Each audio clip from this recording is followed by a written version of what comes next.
December 3rd, 2025, 11:30 at night. The south of England, the city of Southampton, a quiet residential street. An 18-year-old student is walking home. He takes out his phone and films a short video. On the recording, he yawns, hums to himself, and jokingly says hello to a passing car. An ordinary guy, an ordinary night. Nothing has happened yet. These are the last calm seconds of his life. A few minutes from now, he will be lying on the cold pavement with 5 stab wounds. He will be in handcuffs, and 9 times in a row he will repeat the same words. Oh, I can't breathe. And the man who just put a knife into him will be standing right there, free, not under arrest, filming his death on a phone. In close-up, the dying boy's face. By the time the police finally understand what has happened, about 3 minutes will have passed. And those 3 minutes will be enough for a system built to protect people to turn its back on the one person it was supposed to save. 2 cameras were rolling that night, the victim's camera and the killer's camera, and both of them recorded the truth. So how did it happen that a bleeding teenager ended up in handcuffs while the man with the knife ended up cast as the victim? Why did 9 cries for help fall on deaf ears? What had to break inside a system for the gasping of a dying boy to count for less than the words of an armed attacker? And the central question of this film, who really killed Henry Nowak? The knife in another man's hand, or the few minutes in which an entire machine of law and order failed to tell the victim apart from the killer? To answer that, we can't start with the knife. We have to start with who the boy was, the one who that night was simply walking home. Henry Nowak grew up in an ordinary family of ordinary people, the kind who work hard and hope their children will go further than they did. He held dual citizenship, British and Polish. His father, Mark Nowak, was of Polish descent. And Henry did go further.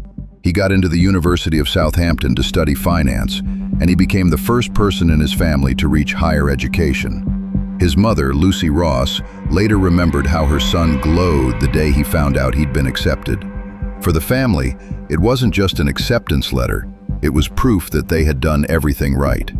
At university, Henry quickly became the kind of person you notice from across a room. He played for 2 football teams, he loved to dance, and he was always surrounded by people.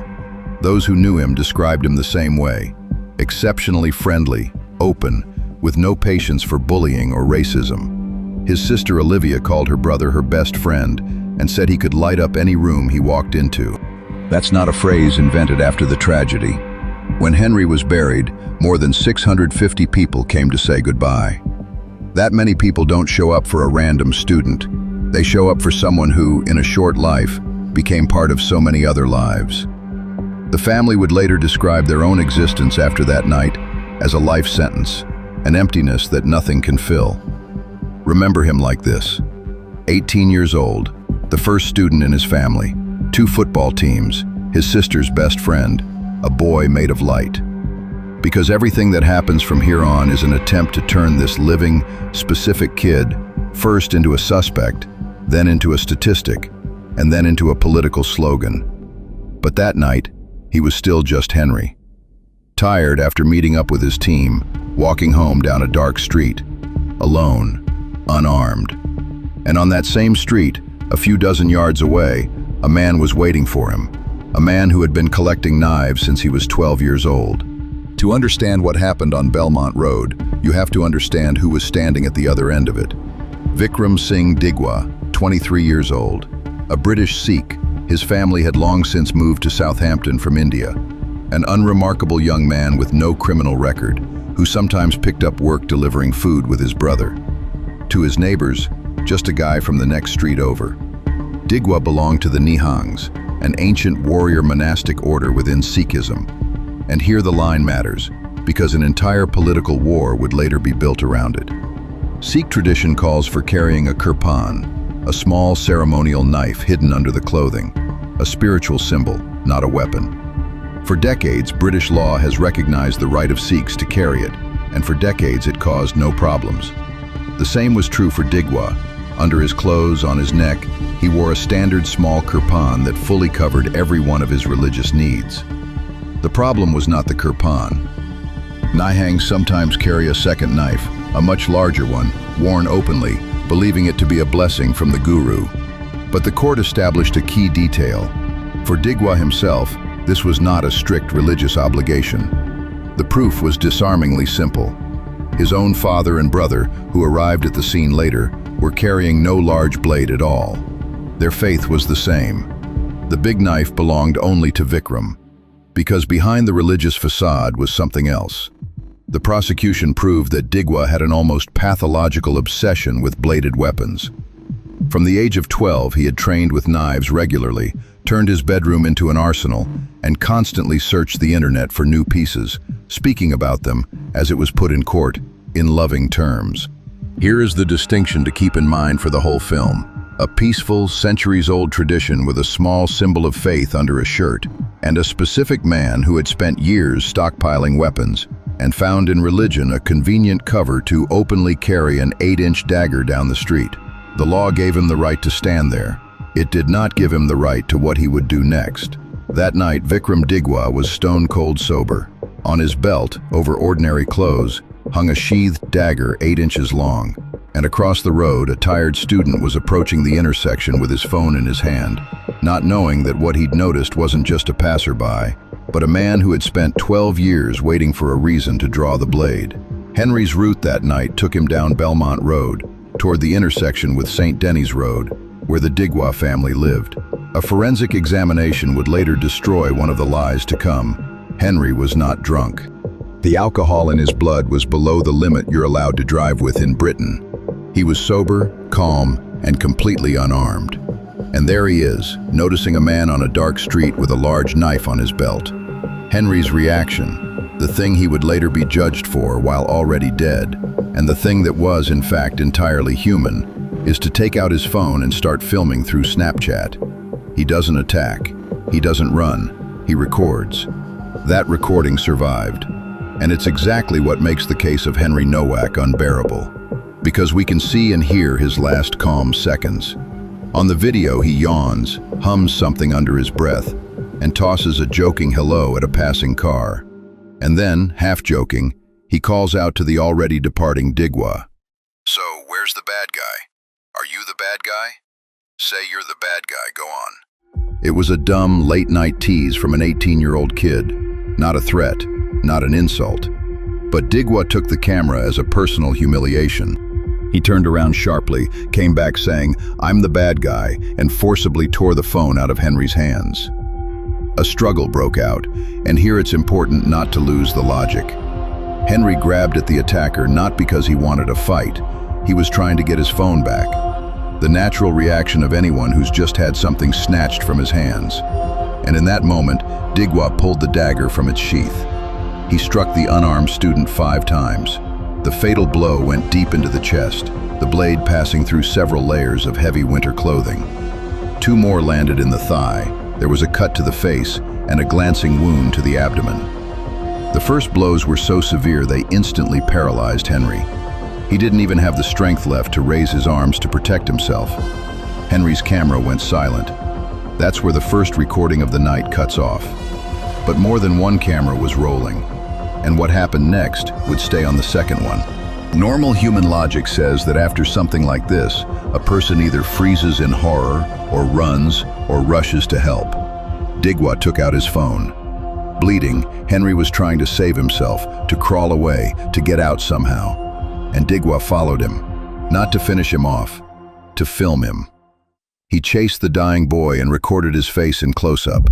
Stop on that. That night, on a single street, there were 2 cameras and 1 death between them. The first was Henry's. He filmed to document a threat, instinctively, the way anyone does today the moment they sense danger. His camera was an attempt to protect himself, and it's exactly what set the killer off. The second was Digwa's. He didn't film for protection or for evidence. He filmed the agony, the face of a dying 18-year-old like a trophy. That second recording would become one of the heaviest pieces of evidence in court. The judge would call this behavior degrading and add years to the sentence for it. Because to film a man dying, a man you've just stabbed, is not panic, it's coldness. But while Digwa was running his camera over Henry's face, people were already rushing toward the intersection. First Digwa's relatives, then the police. And in the next few minutes, something would be added to the knife in his hand, an entire system that would do the rest of the work for him. Digwa's brother was already dialing 999, and what he would say would turn everything upside down. The call to emergency services was not made by a witness or a passerby. It was made by the killer's brother, Gurpreet. And in that call came the lie that decided everything that followed. He claimed that Vikram Digwa had been attacked.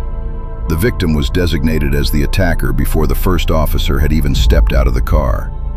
The police arrived on Belmont Road and found a scene that already had someone to explain it. The wounded Henry was being pinned against a wall by the attacker's father, and Vikram himself immediately handed the officers a ready-made story that he, Digwa, was the victim of a brutal racist attack, that Henry had knocked off his turban and shouted a racist slur.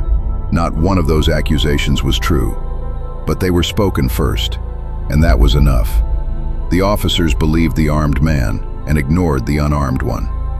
Instead of calling an ambulance and examining the teenager on the ground, they forced Henry down for good, read him his rights, and put him in handcuffs. On suspicion of racial violence, on a dying boy. And then Henry spoke. 9 times he repeated to the officers that he couldn't breathe and that he'd been stabbed. 9 times he told them the cause of his own death, in plain words. In response, one of the officers said the phrase that would later travel across the entire country. Don't think you have, mate. A teenager was lying in handcuffs, telling them there was a knife inside him.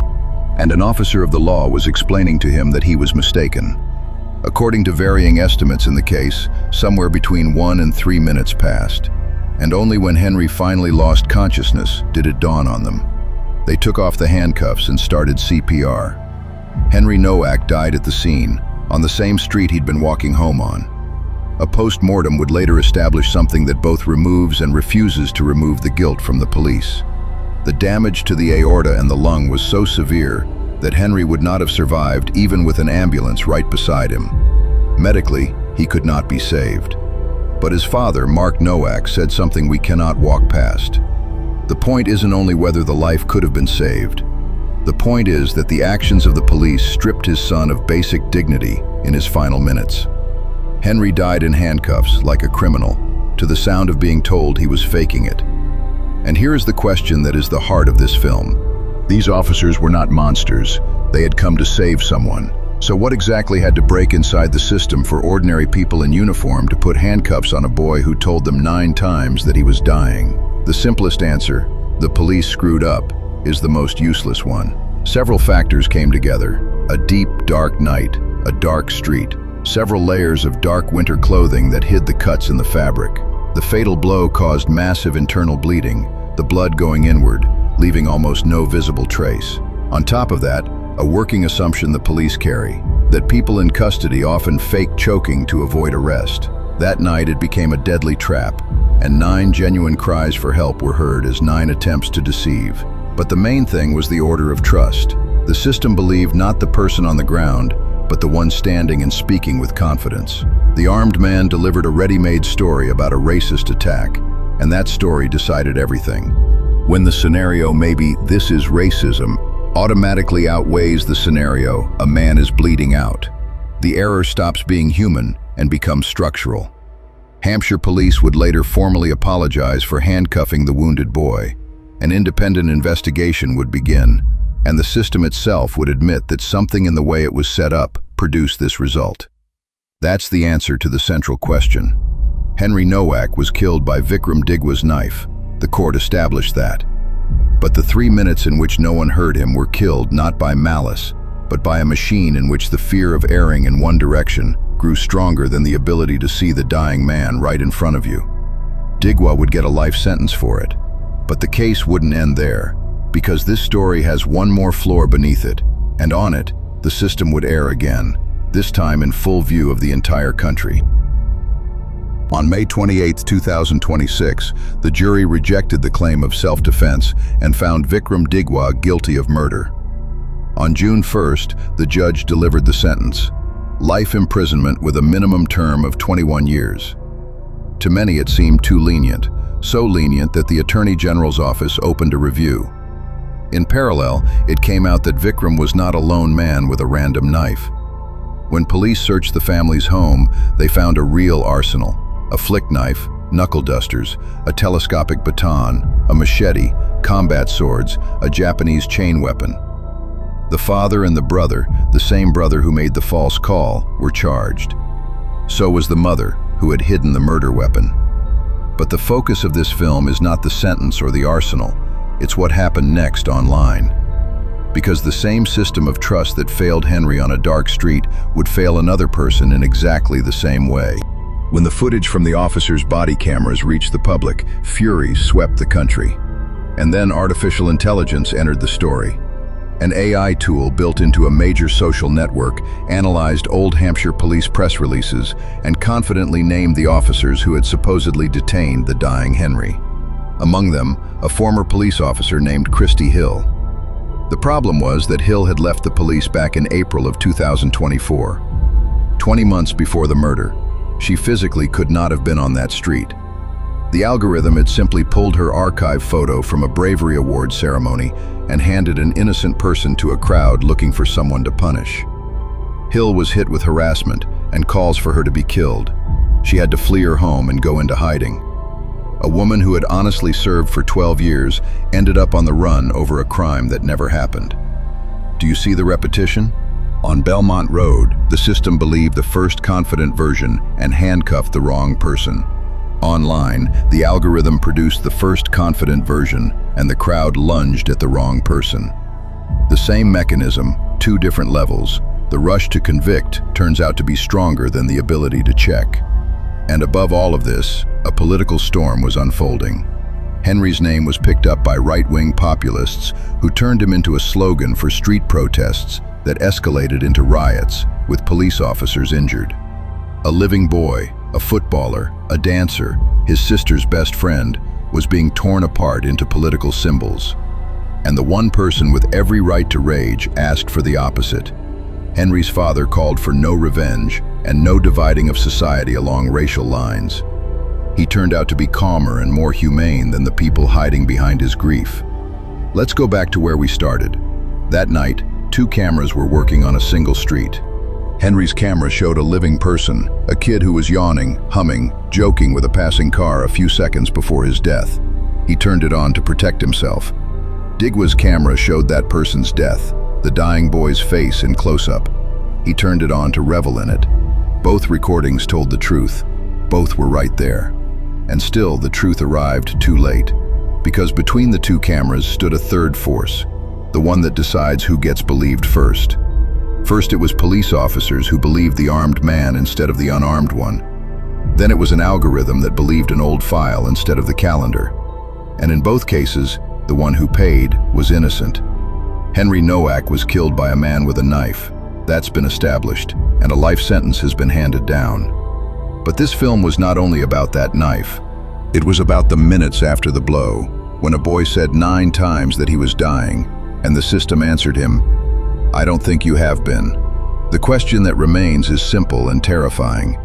If the truth was filmed from two sides, was lying right there on the pavement, and was said out loud 9 times, and still no one heard it, then how many more times do we have to film it before we finally see?